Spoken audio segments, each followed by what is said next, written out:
let's show you what's happening here today. Let's show you what's going on with the GMC. So there we go. Box is pulled back. Had to remove the bumper. He had a gas tank underneath the box full of gas. Are you watching out there? Are you watching? The guy who owns this truck. I can't remember your name now. Anyway, you filled it with gas. It's all good, buddy. It's all good. Anyway, we drained the gas. We got to put away in gas cans for you. It was just too heavy to drop it the way it was. So, you got to pull it back, so you got to do the cab corners properly. All right, getting in there doing that. Still got to make this piece up here, but getting all the supports made, everything. Actually, this piece is made now on the bench, but you got to put it in. So, getting everything made up, cut up, put in. So, by next week, it's Friday tomorrow. By next week, this side will be all done, finished. And then we'll go on to the other side, because you can see somebody had done the other cab corner, but they didn't do the cab supports, like I was saying. They didn't do the cab supports underneath, and they did the cab corner. Obviously, they did it with the box on.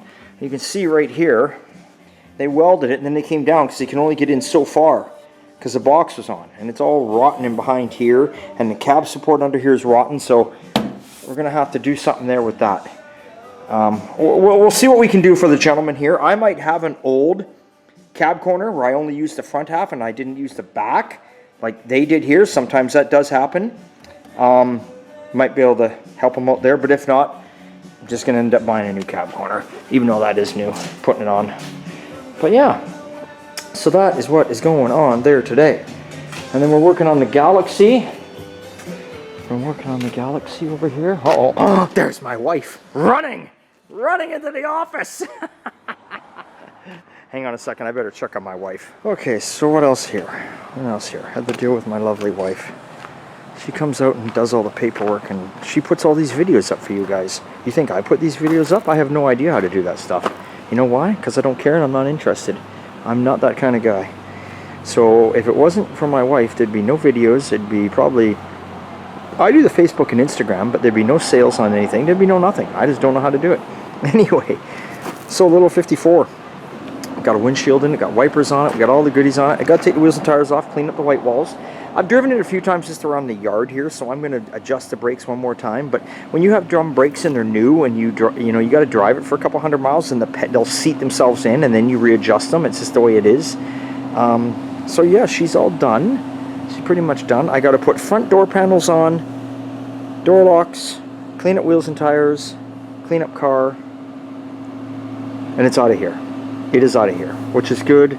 I'm good with it. Just want to get her done, hopefully gone by the end of next week. We put the Buick outside, as you can see, because it is ready to rock and roll for Sean, but we're not going to be starting that quite yet because we got everything's on the go. The Camaro got its final primer along with all its parts and pieces, and it's sitting outside here. So when you do primer, we usually leave everything sit up for a good week. Primer does shrink. It's a good idea. The longer you can leave it sit, the better, but we always leave it for a good 7 to 10 days. And that's why we rotate all the time. That's why one time you'll see us working on this, and the next time it gets pushed to the side and we go on to something else. But there's always stuff to do. While this is sitting and, letting the primer harden up really good, I'm going to do stuff like this. The owner asked me if I can take all this old sound deadening mat out of here, clean it up, and spray it with some nice texture spray. So I can do that while we're waiting on it to seal up good. You always got to keep yourself busy. You got to keep the ball rolling when it comes to cars. You can't just stop and say, well, there it is. There's always something to do. The Galaxy.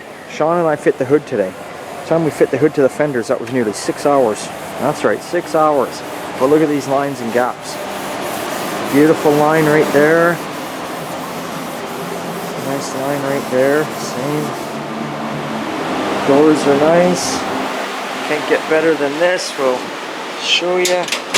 So there you go, the door's open, you watch this, just like that. Nice clip closed done. Nice lines, gaps on there.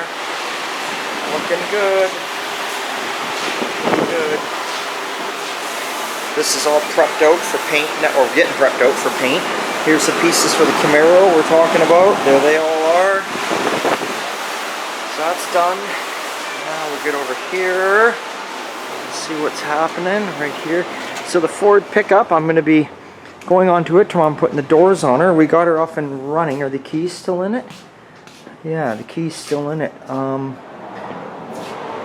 Let me see. I don't know if I can possibly do this. If I can start it and film at the same time.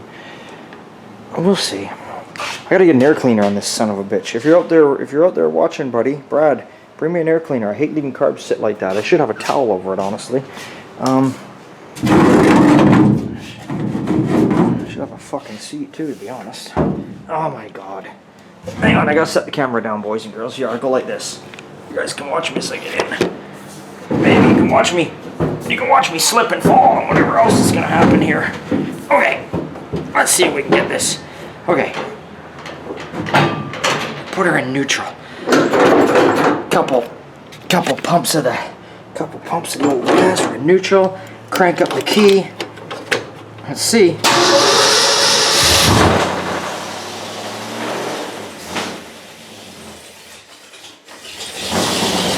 Look at that.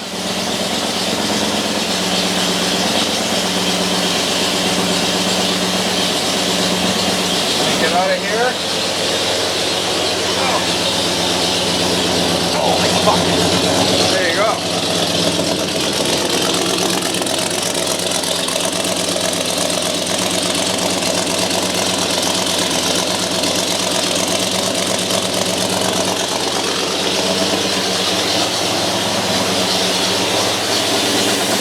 Look how smooth that is. Not even a wobble. And we haven't started this thing. This guy's, honestly, I just started this thing now. That's the first time it's been started since 4 days ago. But I have to admit, Brad told us to put glass backs on it. He likes the sound of them, but he said just clamp them on, don't weld them on. Thank God we only clamped them on. Too loud for this truck. This truck is all stock original. The sound doesn't suit the look of the truck. So I know he's going to be changing those out, but he can deal with that later. So there you go, guys.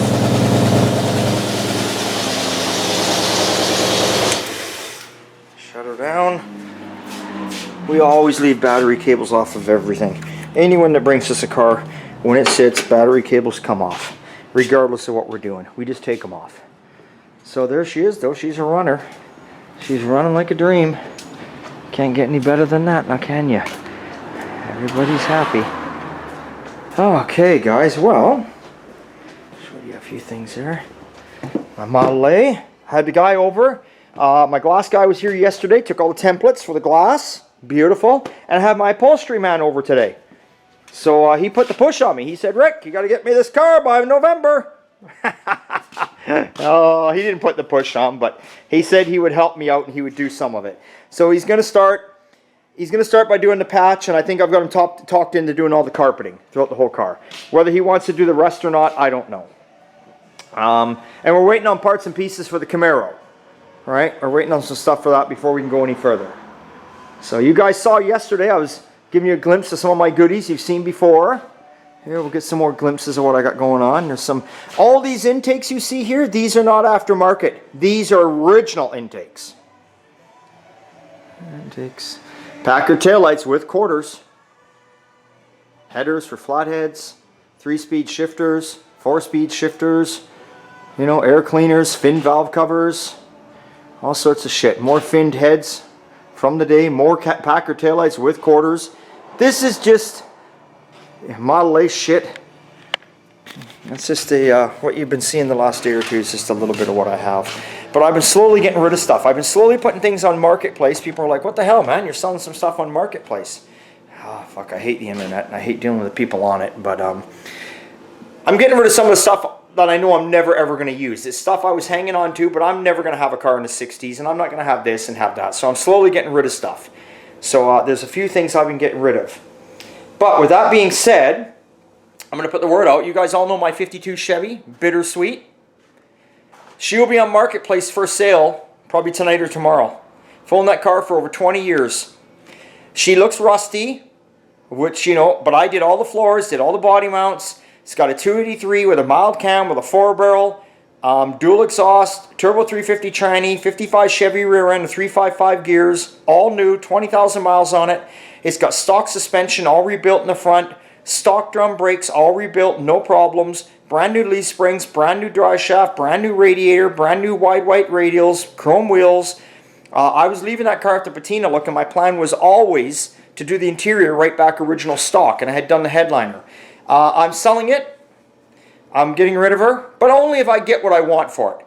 I'm not selling it because I need money, because that's the last thing I need. I'm selling it because something else has come along. We have a new member of the family coming home. We sure do.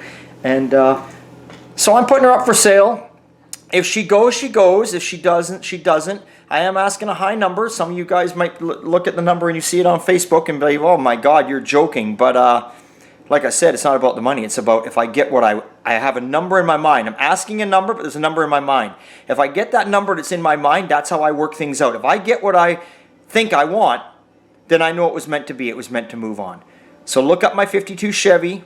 You'll see it. I know it looks rough on the outside, but I've taken that car to Santa Maria twice to the car show. I didn't trailer it like all you other BC Canadian dudes out there. I drove my fucking car. Yeah, I drove it down there. So there you go. What else is coming up for sale? My 55 Chevy 4-door 210. Bought it. I'm the third original owner. Excuse me. I even got the original bill of sale from Kelowna. It's a factory 265 V8 car, Power Glide tranny. I yarded that out again, 283, mild cam, high rise, Edelbrock, headers, dual exhaust. I put a newer Power Glide, the aluminum Power Glide in it. Again, the rear end's rebuilt in that, 355 gears. It's only got 10,000 miles on it. That car, I was the first person to ever repaint it. It had never been repainted. That car it's only just gone around the odometer. I think that thing hasn't even, it's just got slightly over 100,000 original miles on it. But for what I've done to it, running gear, brakes, everything, it's only got 10,000 miles. Beautiful car, baby blue. You'd have to go back on my post, but it'll be coming on Marketplace too for sale. I know it's a 4-door, but it's got the modified plate and the car's a cruiser. And like I said in a rant I did a long time ago, there's fuck all wrong with a 4-door. 4-doors are handy when you're going out with your friends or you got a family or anything. I don't ever discriminate or knock people. At the end of the day, if you're asking me, is a 2-door better? Hell yeah, 2-doors can be worth more money than a 4-door all day long. 2-door hardtop, 2-door post, whatever you want. It's going to be worth more. But don't knock people that got a 4-door. There's nothing wrong with a 4-door. And if you've got a problem with a 4-door and you think only your 2-doors rule, well, go fuck yourself. There you go. You guys wanted a rant? I'm starting a rant. Go back and look at my videos where I'm ranting about the young guy trying to buy a car. And he could only afford a 4-door, and all of a sudden all his friends hated him because he couldn't buy a 2-door. Yeah, what kind of friends are you? I'll tell you what you are, you're losers. Anyway, yeah, see, the old Rick's still there. The rant's still in me. I can still bring it out. But yes, so my car is a beautiful little 4-door. I have no problem admitting that. That car also, the 55, has never had a weld or a replacement panel welded in it anywhere. Sanded it, painted it, done. It is original as original can get. You can't get any more original. It is drop down in the front, Krager wheels on it, nice exhaust, sounds good. Blanked out the trunk and the hood, that was it. That was a mild custom touches I did to it. That'll be coming up on Facebook too, because like I say, this one car I bought is going to take the place of those two cars. So this one car I bought has got a little bit of both of those cars going on. Yeah, a little bit of both of it. So you're not going to see it. She's not coming home yet, but she is coming home. And I've always wanted one of these cars, and I got one. And this one I bought is going to be an all-year-round daily driver. Seriously, I'm going to drive it every single day, even in the snow. But if the roads get extremely bad and like we get a couple feet of snow and it's icy out, like really icy, I won't drive it then. But if we're just getting a few inches of snow, I don't give a shit. I'm driving it. This car is meant to be driven. This car's cool. She's the newest member of OTG. Anyway, so those two cars of my own are up for sale. But that's okay because I'm still going to have 6 cars anyway. And I'm honestly trying to get cut down to like 3 or 4. I don't think I ever will, but I'm trying to because I'm just enjoying life these days. I'm taking a little more time here and there off of work, and I'm traveling a bit more, and yeah, I'm just enjoying life. Too many friends and too many people I know lately have been having heart attacks and strokes and all sorts of shit, and they've just worked hard all their lives, and I appreciate they have, but they didn't take any time out to enjoy it. And I'm like, you know what? I'm only getting older every day. I'm going to enjoy life a little bit because you never know. You never know when the little guy down below or the big guy up top is looking for you. I never have to worry about him because I don't know anybody up there anyway. All my friends are down below. So the little guy, well, he doesn't even want me because he thinks I'm an asshole. With that being said, it's always good to have an old time. See you next time.